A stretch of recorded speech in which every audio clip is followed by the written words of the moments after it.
बच्चों अभी तक हमने फोर्स के बारे में समझा है कि अगर हमारे पास पेयर्स ऑफ चार्ज हो, अगर मान लीजिए Q1 और Q2 ये दो चार्ज हो, तो इनके अंदर जो फोर्स होता है, इनके बीच में जो फोर्स होता है उसे हम रिप्रेजेंट करते हैं F=K Q1 Q2 upon R²।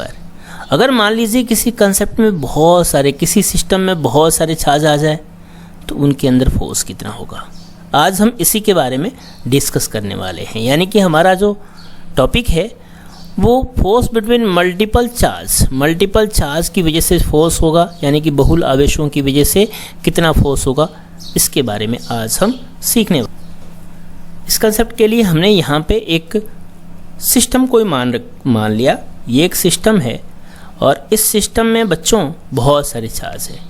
मान लेते हैं ये चार्ज है Q1, इसे हम Q2 का नाम देते हैं, इसे हम कंसिडर कर लेते हैं Q0। ये एक एक्सपेरिमेंटल चार्ज होगा यहाँ पे Q0, इसे हम एक्सपेरिमेंटल चार्ज कह सकते हैं, एक्सपेरिमेंटल चार्ज आप कह सकते हैं, यानी कि इसे हम परीक्षण आवेश हिंदी में कहते हैं, परीक्षण आवेश कह सकते हैं।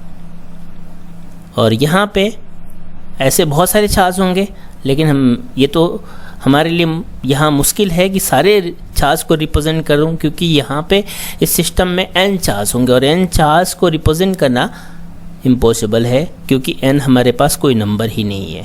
n के बारे में हमें पता नहीं है, बहुत सारे चार्ज है, ये आप कंसिडर कर सकते हैं। तो चलिए हम इस चार्ज को Qn कंसिडर कर लेते हैं। चूँकि आपको यहाँ पे फोर्स फाइंड करना है, तो फोर्स आपको पता है कि वेक्टर क्वांटिटी है, इसलिए आपको इस चार्ज की पोजीशन पहले फाइंड करनी पड़ेगी। इसके लिए हमने यहाँ पे एक कार्टेशियन कोऑर्डिनेट सिस्टम ड्रॉ किया। ये y एक्सिस है और ये x एक्सिस है। इसकी पोजीशन ये R1 है, जबकि इसकी पोजीशन R2, इनकी पोजीशन है R0, इसे हम Rn कंसिडर कर सकते हैं। डायरेक्शन हमेशा ओरिजिन से बाहर की तरफ होती है, तो इसलिए हम इसे इस तरह से रिप्रेजेंट कर सकते हैं। अब हमारे पास यहाँ पे टोटल फोर्स फाइंड करना है, क्योंकि मल्टीपल चार्ज की वजह से आपको फोर्स फाइंड करना है। इस फोर्स को फाइंड करने के लिए हमें एक प्रिंसिपल की जरूरत पड़ेगी, जिसे हम सुपरपोजिशन प्रिंसिपल कहते हैं, या प्रिंसिपल ऑफ सुपरपोजिशन, जिसे हिंदी में अध्यारोपण का सिद्धांत कहा जाता है।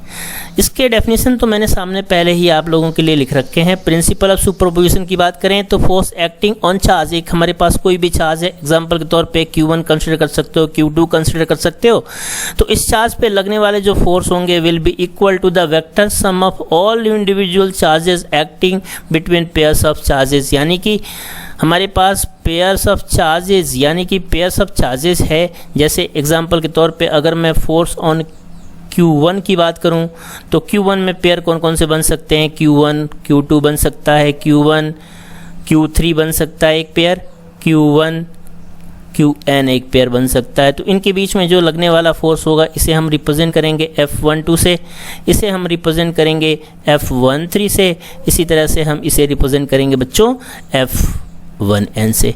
तो यहाँ पे जो फोर्स है, यानी कि सुपरपोजिशन प्रिंसिपल कहता है कि यहाँ जो Q1 के ऊपर फोर्स है, फोर्स ऑन Q1, यानी कि Q1 के ऊपर जो फोर्स है वो फोर्स, यानी कि उसे हम F1 रिप्रेजेंट करेंगे और वो इक्वल होगा इन सारे फोर्सेस के सम के। तो चलिए हम इसे लिख लेते हैं F12 प्लस मैं लिख सकता हूँ F13 एंड देन मैं लिख सकता हूँ F1n।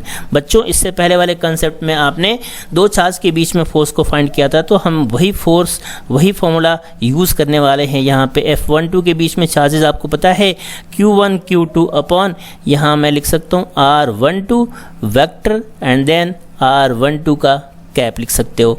इस तरह से अगर 13 की बात की जाए तो ये होगा K Q1 Q3 upon R13 vector square and then यहाँ पे आप R13 कैप लिख सकते हैं।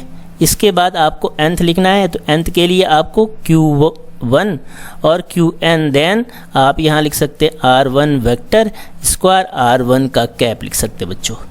तो ये जो फोर्स है, ये फोर्स है Q1 के ऊपर।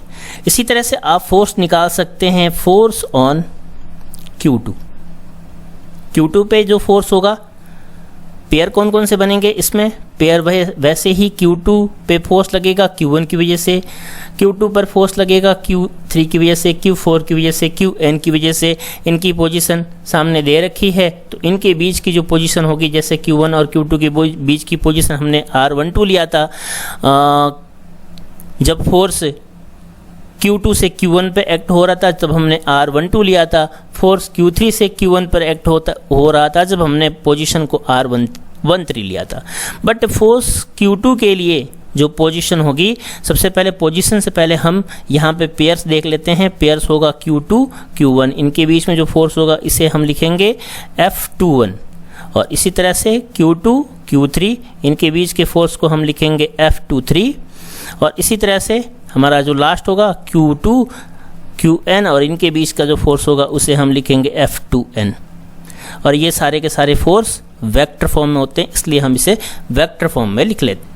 बच्चों अब यहाँ पे जो F2 के ऊपर Q1 Q3 और Qn की वजह से जो फोर्स होगा उसे हम रिप्रेजेंट कर सकते हैं F2, और इसके फॉर्मूले को हम लिख सकते हैं सुपरपोजिशन प्रिंसिपल से, F21 प्लस F23 प्लस, इस तरह से nth के लिए आप लिख सकते हो F2n वेक्टर F।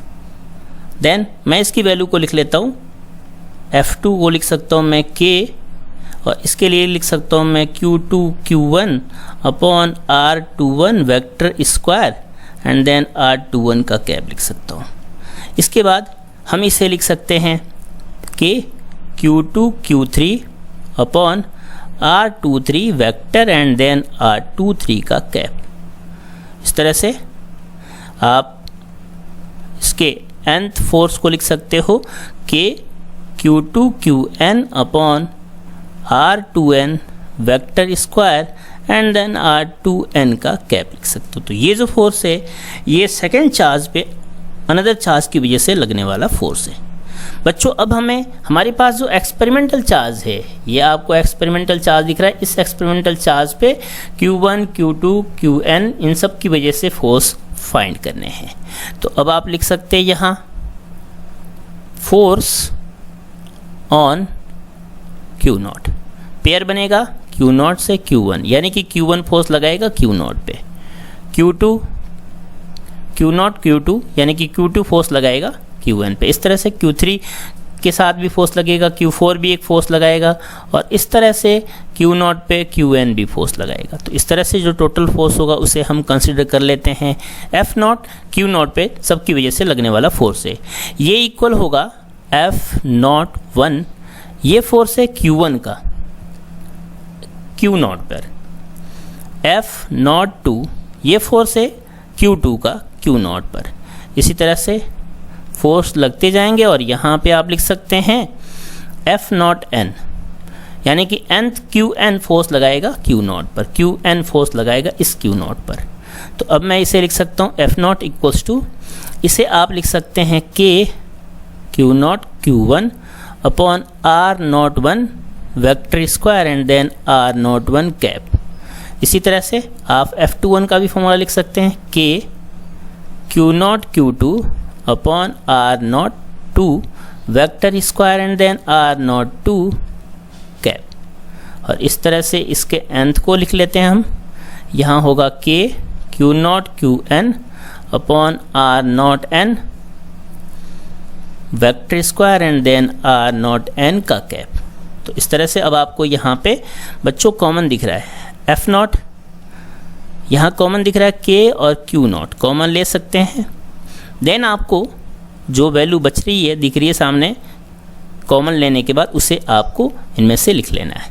इसे हम लिख सकते हैं Q1 upon R01 vector square R01 cap. इसे लिख सकता हूँ मैं Q2 upon R02 vector square R02 cap. और इस तरह से आप इसे nth पार्ट को भी लिख सकते हैं Qn upon R0n vector square R0n cap. चलिए अब इसे समेशन फॉर्म में लिख लेते हैं, यानी कि सम के फॉर्म में लिख लेते हैं। सम के फॉर्म में लिखने के लिए आपको F0 को सेम टू सेम लिखना, देन K और यहाँ K और Q0, के और क्यू नॉट को सेम टू सेम लिखना, देन आपको सिग्मा यूज़ करना है। चूँकि यहाँ से यहाँ तक हमारे पास टोटल चार्ज, टोटल ये जो फोर्स है n है, दैट्स वाई मैं n लिख सकता हूँ। और इनिशियल नंबर 1 2 ये नंबर चेंज हो रहे हैं, 1 2 ये ऊपर q के साथ भी चेंज हो रहे हैं, इसलिए मैं यहाँ i = 1 लिख लेता हूँ। और जहाँ 1 दिख रहा है वहाँ आप i रख दीजिए, qi r naught i vector square and then r naught i cap लिख सकते हैं। तो इस तरह से जो हमारे पास एक्सपेरिमेंटल चार्ज है बच्चों, उस एक्सपेरिमेंटल चार्ज पे ये जो फोर्स है वो फोर्स हमें मिल चुका है। तो ये जो कंसेप्ट है ये सुपरपोजिशन प्रिंसिपल के ऊपर ही बेस्ड है। आपने देखा सुपरपोजिशन प्रिंसिपल में सभी फोर्स को हम ऐड करने के बाद रिजल्टेंट फोर्स को फाइंड कर रहे थे, और यही सुपरपोजिशन प्रिंसिपल का कंसेप्ट है। Thank you so much.